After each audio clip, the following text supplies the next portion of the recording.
আমার নবী কামলিওয়ালা নবী, হায়াতুন নবী, জিন্দা নবী, নূরুন নবী, আমাদের জানের নবী, প্রাণের নবী বলছেন, ও আমার উম্মতেরা, দুনিয়ার জমিনে আল্লাহ তাআলা যখন তোমাদেরকে পাঠাবে, তোমাদের বাবা থাকবে, তোমাদের মা থাকবে, তোমাদের ভাই বোন, আত্মীয় স্বজন, পাড়া প্রতিবেশী, বন্ধু বান্ধব সবাই থাকবে। উম্মত তাদেরকে তোমরা মহব্বত করবে, উম্মত তাদেরকে তোমরা ভালোবাসবে।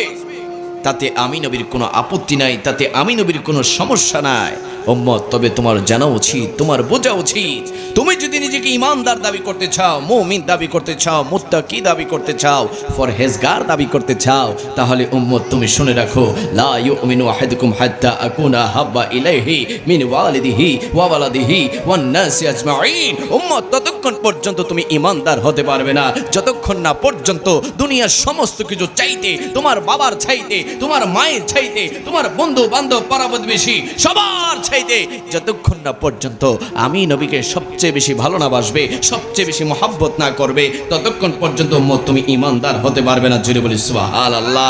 আমরা সবাই আমাদের নিজের জীবনে চাইতো আমার নবীকে ভালোবাসতে, চাই কি চাই না? দুই হাত তুলে বলি, চাই কি চাই না? আরে আমার নবীকে কি শুধু আমরা ভালোবাসি, নবী আমাদেরকে ভালোবাসে। বাবা সুবহানাল্লাহ বলো, আর একটু আওয়াজে বলি সুবহানাল্লাহ।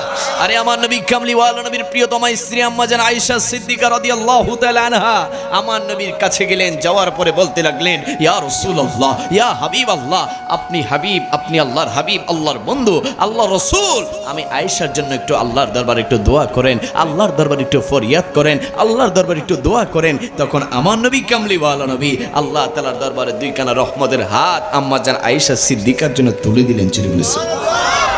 আল্লাহ তাআলার দরবারে দুইখানা রহমতের হাত তুলে বললেন, ওগো মালিক, ওগো মাওলা, ও মাওলা, আমি আয়েশার জন্য হাত তুলেছি, আমার আয়েশাকে তুমি তোমার দরবারে কবুল আর মঞ্জুর করে নাও, আমার আয়েশাকে তুমি কবুল করে নাও, আমার আয়েশাকে তুমি কবুল করে নাও।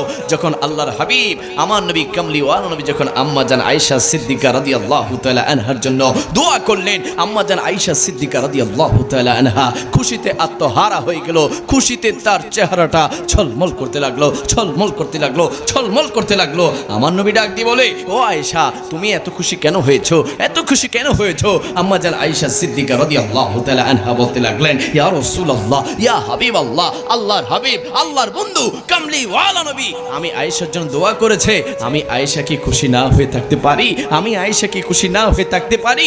আমার নবী ডাক দিয়ে বলে দিলেন, ও আয়েশা, তাহলে তুমি শুনে রাখো, ও আয়েশা, তাহলে তুমি জেনে রাখো, আমি নবী যখন ফজরের নামাজ পড়ি, জোহর পড়ি, আসর পড়ি, মাগরিব পড়ি, আয়েশা পড়ি, শুধু তাই নয়, আমি নবী যখন তাহাজ্জুদের নামাজ পড়ি, প্রতিটা নামাজের পরে আমার প্রতিটা গুনাহগার উম্মতের জন্য আমি আল্লাহর দরবারে দোয়া করে থাকি। জোরে বলি সুবহানাল্লাহ। যেই নবী ফজরে, জোহরে, আসরে, মাগরিবে, আয়েশাতে, তাহাজ্জুদের নামাজে যেই নবী আমাদেরকে ভুলে নাই, ওই নবীকে কি আমরা ভুলতে পারি? বলা যাবে?